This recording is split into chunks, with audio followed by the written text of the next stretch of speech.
La unidad en defensa del cobre chileno realizó el presidente de la República, Gabriel Boric, en el marco de la conmemoración de los 54 años de la nacionalización del metal rojo. Todo esto ocurre en la misma semana que el presidente de Estados Unidos, Donald Trump, anunció un arancel del 50% a las importaciones de cobre. ¿Qué alcances podría tener esta medida para nuestro país?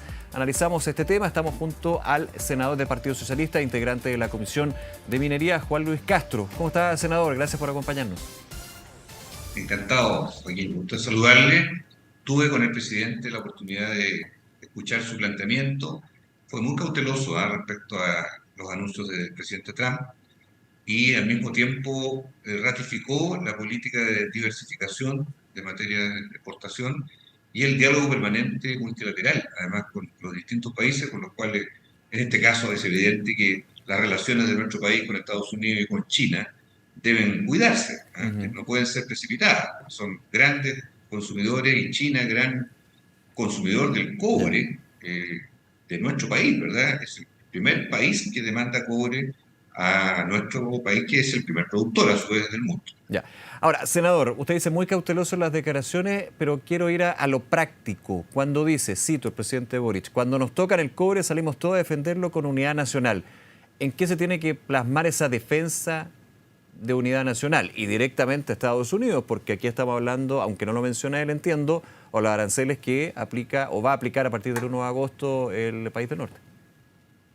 Mire, primero ver si es cierto o no el anuncio, porque nadie tiene claridad de que esto vaya a ocurrir, porque Trump ya nos tiene acostumbrados a una serie de retóricas y a veces amenazas al mundo entero de cosas que pueden no producirse. O sea, Ya. punto uno, veracidad de la información para saber la reacción. Dos, efectivamente para Chile el precio es muy beneficioso hoy día, 4,5 dólares la libra, un precio bastante razonable, ha mejorado mucho. Mejora los ingresos, tanto por royalty ¿Sí? minero, tanto por lo que es la exportación, o sea, nos beneficia bastante, pero todo esto puede tener, si se concreta, una trayectoria que puede ser muy enredosa, porque si China, por ejemplo, reacciona al emplazamiento y el anuncio concreto de Trump, se abre una guerra comercial.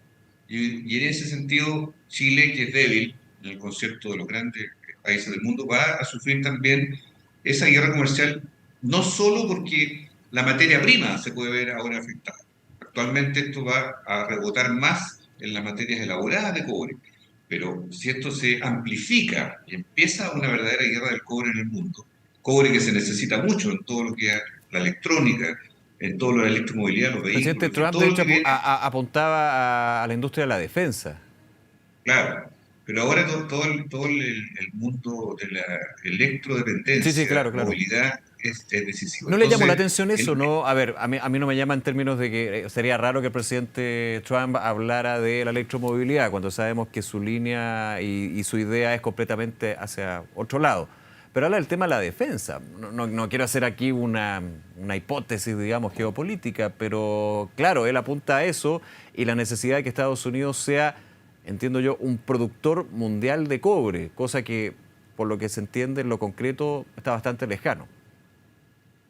sí, de hecho, para nuestro país, Estados Unidos no está en los primerísimos lugares de consumo de cobre que le compra Chile. No, no es esa la situación. Pero, naturalmente, puede estar aquí encerrado tanto una amenaza directa a China, veladamente, pero a China.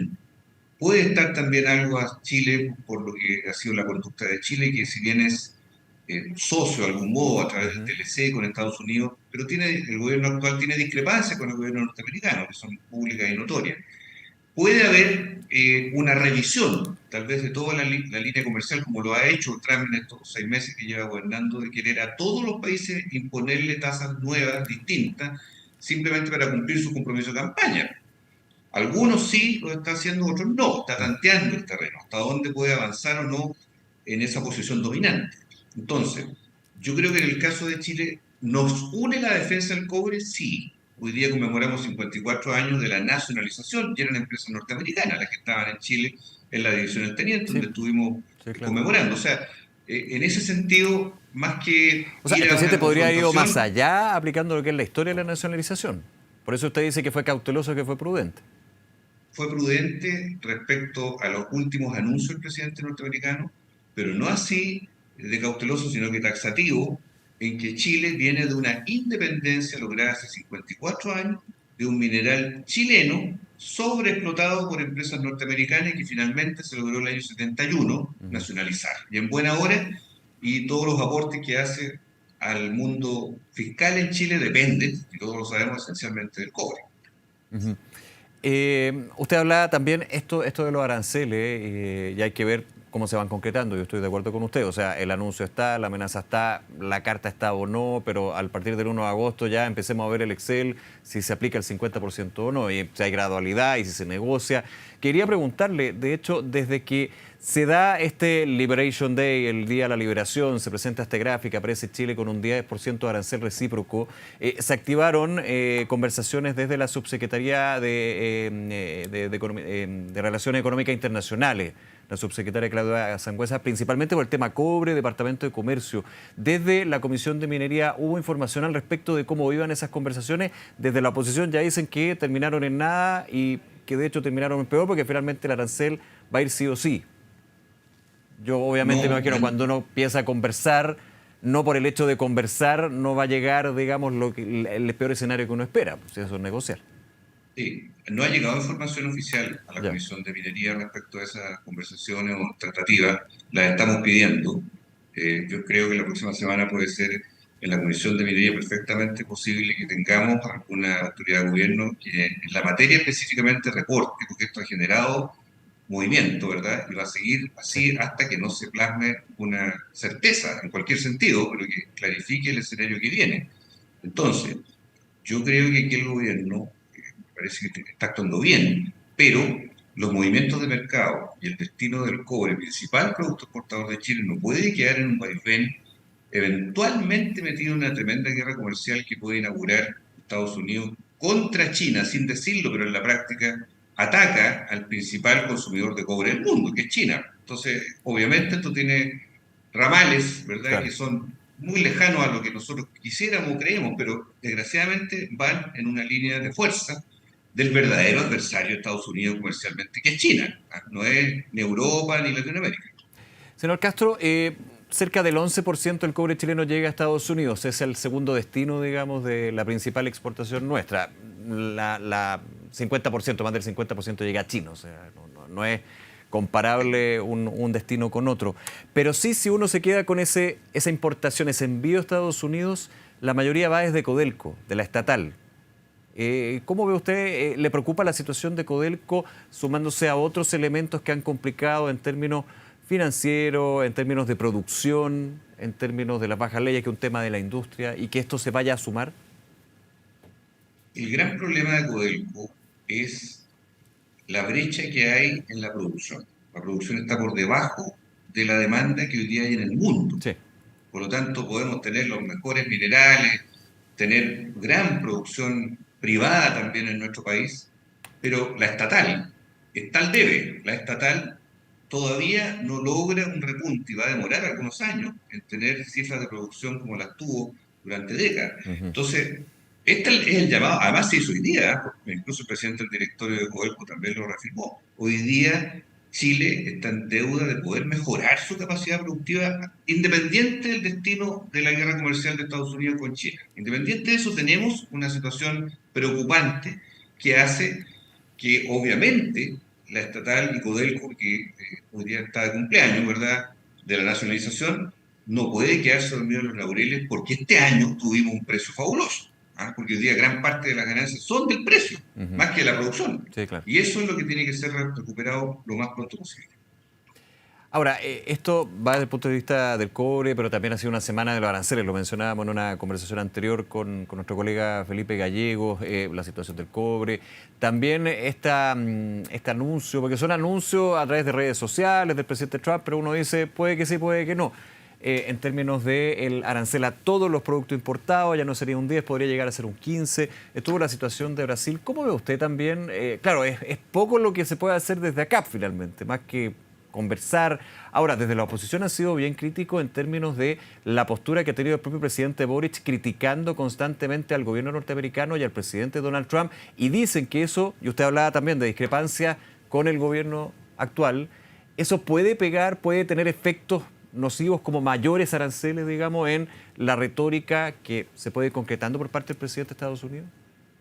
Sí, pero nosotros estamos de elecciones. Entonces, también los norteamericanos observan que va a cambiar o no el signo Ya, político miran el según quien gane. 2026. Claro, entonces tampoco ellos pueden tirar el mantel, por mal que les caiga Boris, digámoslo así, Ujú. o por mal que Trump le caiga al presidente nuestro. O sea, Y los aquí en BRICS y eso va a demás, tener, digamos. claro, nadie va a poder ir con un tejo muy pasado, por lo menos lo que este segundo semestre. Después ya veremos en diciembre cuando haya nueva autoridad en Chile bien, y las cosas se clarifiquen, pero yo creo que en eso la postura del gobierno me parece correcta.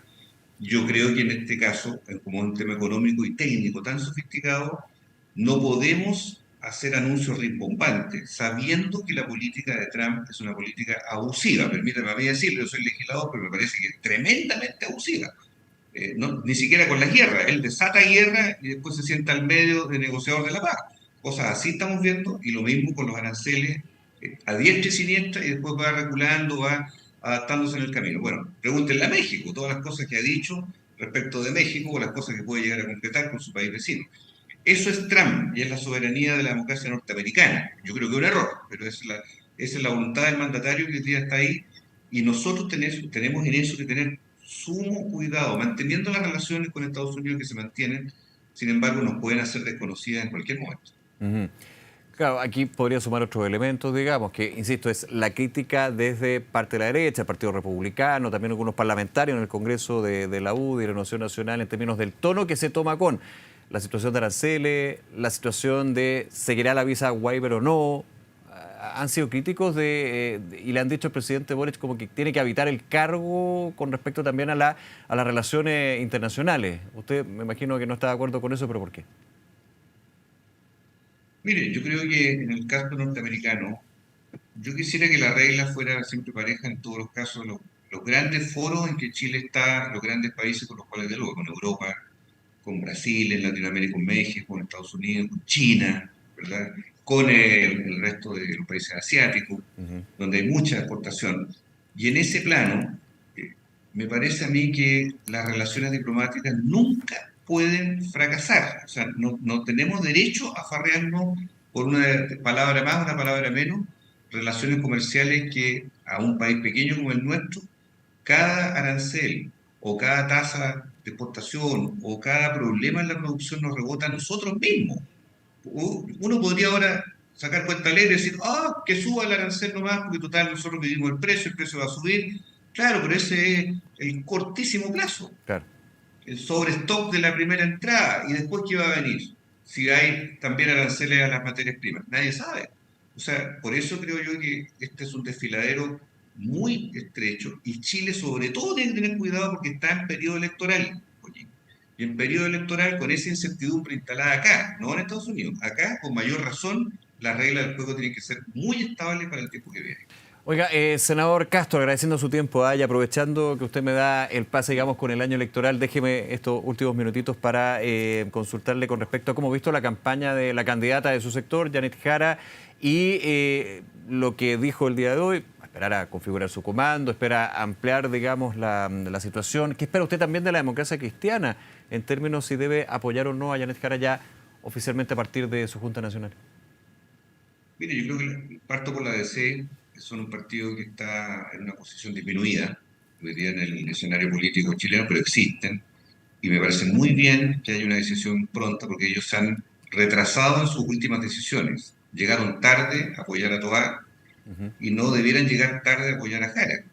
Ahora, ellos tienen todo el derecho de competir y tienen buenos nombres, por ejemplo, de senadores, diputados que podrían ir a reelección o nuevas cartas, pero tienen que competir, no pueden tener sandía escalada. Y lo mismo los partidos más pequeños que aspiran a más. Nosotros tenemos un dilema que es lograr una lista única. Sí. Y eso va a requerir una gran voluntad. Las últimas dos elecciones de diputados han sido con dos listas. Y son O muchos sea, partidos nosotros no finalmente. O tenemos, sea, hay un tema o sea, hoy solamente día, en la cantidad de partidos lo hace complejo. Solamente en eso. Ah. por eso mismo es un escenario difícil. Y Janet Jara, obviamente, que ha tenido un despliegue, ha sido una novedad para todo el país, también tiene que construir un programa que dé garantías a todos, por Ujú. ejemplo, del valor de la democracia en todos los países del mundo, y respecto de Venezuela y Cuba también una cosa mucho más clara de lo que se ha dicho hasta ahora. Un programa económico serio, de verdad. Un programa en materia de seguridad, tema Sí. uno en Chile, Ahora, que el tema de también no democracia tenga ambigüedades. bueno, y cada uno se puede molestar, es legítimo, pero se molesta muchas veces la candidata Janet Jara o le extraña que se le pregunte mucho sobre eso. ¿Usted cree que debería tener una definición más concreta con respecto a la situación de Cuba, por ejemplo? Mire, a mí me parece muy poco verosímil que se diga que Cuba es una democracia distinta. ¿No? Yo eso no lo podría entender porque parte de la base que es democracia y que sería diferente en algún aspecto menor. Pero seamos claros, Janet Jara tiene el derecho a decir lo que piensa y es lo que más esperamos, que se diga de Sí, verdad qué claro, se lógico, piensa las cosas. lógico. Y Cuba, hemos tenido relaciones con Cuba, Cuba es un modelo para la izquierda en el mundo, en Latinoamérica, para el propio Partido Socialista, pero no es una democracia.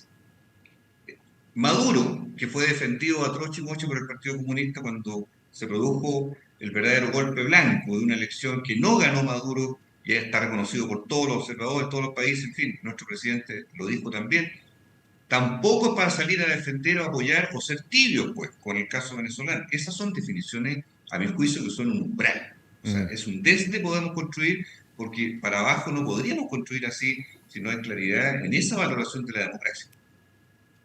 Senador Juan Luis Castro, como siempre, muchas gracias por su tiempo, senador, y conversar con nosotros. Que le vaya muy bien. Gracias. Hasta Hasta luego, pronto. gracias. Gusto Nos vemos, saludarlo. chao.